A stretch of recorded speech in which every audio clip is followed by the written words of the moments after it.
Students ਤੁਸੀਂ ਹੁਣ ਤੱਕ ਚਾਰजेस ਐਟ ਰੈਸਟ ਪੜ੍ਹ ਚੁੱਕੇ ਹੋ। ਚਾਰजेस ਐਟ ਰੈਸਟ ਜਦੋਂ ਹੁੰਦੇ ਨੇ ਤਾਂ ਅਸੀਂ ਇਲੈਕਟ੍ਰਿਕ ਫੀਲਡ ਬਾਰੇ ਪੜ੍ਹਦੇ ਹਾਂ। ਉਸ ਤੋਂ ਬਾਅਦ ਅਸੀਂ ਚਾਰजेस ਦਾ ਮੋਸ਼ਨ ਪੜ੍ਹਿਆ ਜਿਹਦੇ ਨਾਲ ਕਰੰਟ ਪ੍ਰੋਡਿਊਸ ਹੁੰਦਾ, ਜਿਹਨੂੰ ਅਸੀਂ ਕਰੰਟ ਇਲੈਕਟ੍ਰਿਸਿਟੀ ਬੋਲਿਆ। ਹੁਣ ਜਦੋਂ ਕਰੰਟ ਇਲੈਕਟ੍ਰਿਸਿਟੀ ਪੜ੍ਹਦੇ ਹਾਂ that means charges R moving, ਤਾਂ ਹੁਣ ਇਲੈਕਟ੍ਰਿਕ ਫੀਲਡ ਦੇ ਨਾਲ ਨਾਲ ਮੈਗਨੈਟਿਕ ਫੀਲਡ ਵੀ ਆ ਜਾਂਦਾ। ਮੈਗਨੈਟਿਕ ਫੀਲਡ ਦੇ ਚੈਪਟਰ ਦੇ ਵਿੱਚ ਤੁਸੀਂ ਹੁਣ ਤੱਕ ਬਹੁਤ ਸਾਰੇ ਟੌਪਿਕਸ ਕਰ ਚੁੱਕੇ ਹੋ। ਕਰੰਟ ਦੀ ਡਾਇਰੈਕਸ਼ਨਸ ਪੜ੍ਹ ਚੁੱਕੇ ਹੋ, ਬਾਇਓਸਟੈਵਰਟਸ ਲਾਅ ਕਰ ਚੁੱਕੇ ਹੋ।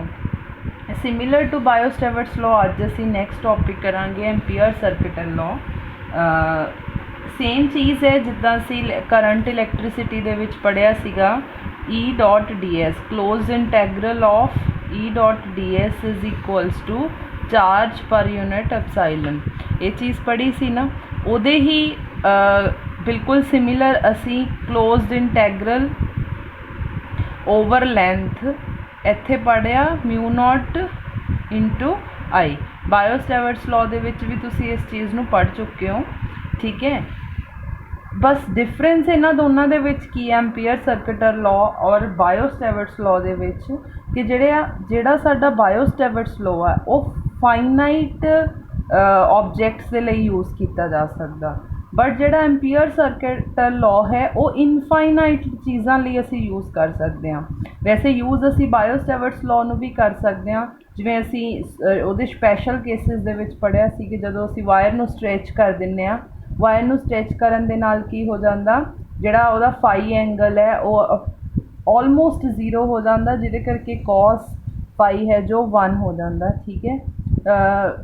ਉਹ ਪਰ ਬਹੁਤ ਸਾਰੀ ਇਨਫਾਈਨਾਈਟਲੀ ਜਿਹੜੀਆਂ ਸਾਡੀਆਂ ਆਬਜੈਕਟਸ ਹੈਗੀਆਂ ਉਹਨਾਂ ਦੇ ਉੱਤੇ ਬਾਇਓਸਟੈਵਰਟਸ ਲਾਅ ਜਦੋਂ ਅਸੀਂ ਲਾਉਂਦੇ ਹਾਂ ਤਾਂ calculations are somehow difficult, ਇਸ ਲਈ ਅਸੀਂ ਐਂਪੀਅਰ ਸਰਕਿਟਲ ਲਾਅ ਪੜ੍ਹਦੇ ਹਾਂ, ਠੀਕ ਹੈ। ਅਤੇ ਹੁਣ ਅਸੀਂ ਐਂਪੀਅਰ ਸਰਕਿਟ ਅੱਜ ਦੇ ਜਿਹੜਾ ਟੌਪਿਕ ਹੈ ਉਹਦੇ ਵਿੱਚ ਅਸੀਂ ਇਨਫਾਈਨਾਈਟਲੀ ਲੌਂਗ ਸਟ੍ਰੇਟ ਵਾਇਰ ਔਰ ਕੰਡਕਟਰ, ਠੀਕ ਹੈ, ਉਹਦਾ ਮੈਗਨੈਟਿਕ ਫੀਲਡ ਫਾਈਂਡ ਆਊਟ ਕਰਾਂਗੇ। ਜਿਹਦੇ ਤੋਂ ਪਹਿਲਾਂ ਸਾਨੂੰ ਐਂਪੀਅਰ ਸਰਕਿਟਲ ਲਾਅ ਦੀ ਜਿਹੜੀ ਸਟੇਟਮੈਂਟ ਪਤਾ ਹੋਣੀ ਚਾਹੀਦੀ ਹੈ। ਅਕੋਰਡਿੰਗ ਟੂ ਦਿਸ ਸਟੇਟਮੈਂਟ, ठीक है, the magnetic field be around any closed circuit ampere circuital law की एक दूसरी जी कंडीशन आती है वो की है कि क्लोज्ड सर्किट के जोड़ा सर्किट है वो क्लोज्ड होना चाहिए is equals to mu naught time. पहला असी एप्साइलन नॉट परमिटिविटी पढ़ते सी, हुण mu naught time permeability to the total current passing through that close circuit, ठीक है। मतलब क्या कि मैगनैटिक फील्ड, ठीक है, इज इक्वल्स टू किदे होएगा म्यू नॉट इंटू आई, ठीक है। बट की है लाइन इंटैग्रल मीनस जी लाइन ओदा इंटैग्रल डी एल असी क्यों लेने क्लोज्ड, क्या हो गया अपने को line integral of B line integral of B of a closed circuit, जी मैं इतने क्लोज्ड लूप बनाती है, ठीक है, is equals to mu naught times I, ठीक है। क्लीयर होया कि magnetic field line integral mean suppose मेरे को कोई भी बड़ी लेंथ है, ठीक है, किसी भी तरीके नाल हो सकती है, सर्कल हो सकता, स्क्वायर हो सकता या लॉन्ग स्ट्रेट वायर हो सकती है, ओदी लेंथ दे across the integral, but condition की है क्लोज्ड इंटैग्रल, इस करके असी इत्थे की लगाता क्लोज्ड इंटैग्रल, ठीक है। क्लीयर है। हुण डी एल असी क्यों लिया, क्योंकि असी पूरी लेंथ बारे सानू कई बार नहीं पता, चलो स्क्वायर का एरिया पता, कई बार जिगजैग मोशन आ जाता, तो असी की करते हैं बहुत छोटे जे पार्ट का इंटैग्रल ले लें तो उस तो बाद उन्होंने टोटल इंटैग्रल कर दें, ठीक है। This is the statement of ampere circuital law. हुण असी सेम एंपीयर पहला असी बायोस्टैवर्ट्स लॉ नाल भी इसनूं असी वायर भी लिख सकते हैं, ठीक है।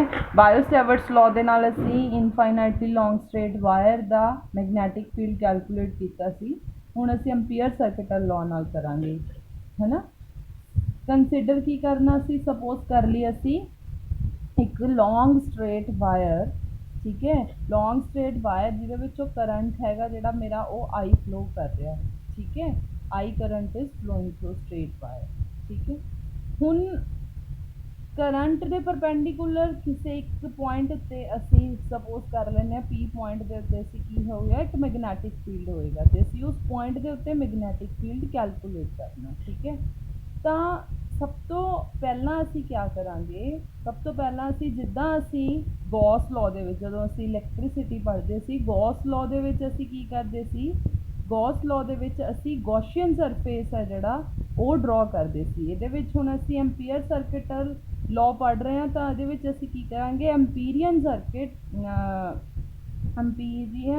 ਸਰਫੇਸ ਡਰਾ ਕਰਾਂਗੇ, ਠੀਕ ਹੈ, ਜਿਹੜਾ ਕਿ ਆਲਮੋਸਟ ਪੈਰਲਰ ਹੁੰਦਾ ਕਿਹਦੇ, ਮੈਗਨੈਟਿਕ ਫੀਲਡ ਦੇ ਪੈਰਲਰ ਹੁੰਦਾ, ਠੀਕ ਹੈ, ਮੈਗਨੈਟਿਕ ਫੀਲਡ ਦੇ ਪੈਰਲਰ ਹੁੰਦਾ। ਹੁਣ ਇਹਦੇ ਅਰਾਊਂਡ ਮੈਗਨੈਟਿਕ ਫੀਲਡ ਕੀ ਹੋਏਗਾ, ਇੱਕ ਸਰਕਲ ਦੇ ਵਿੱਚ ਹੋਏਗਾ, ਠੀਕ ਹੈ,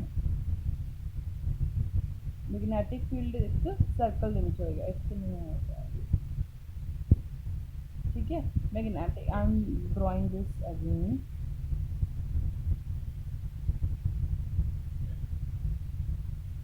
ठीक है।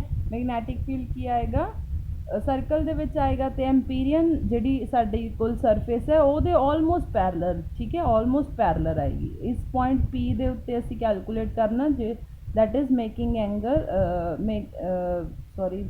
that is on radius r apart from this straight wire, current I is flowing through it, ठीक है।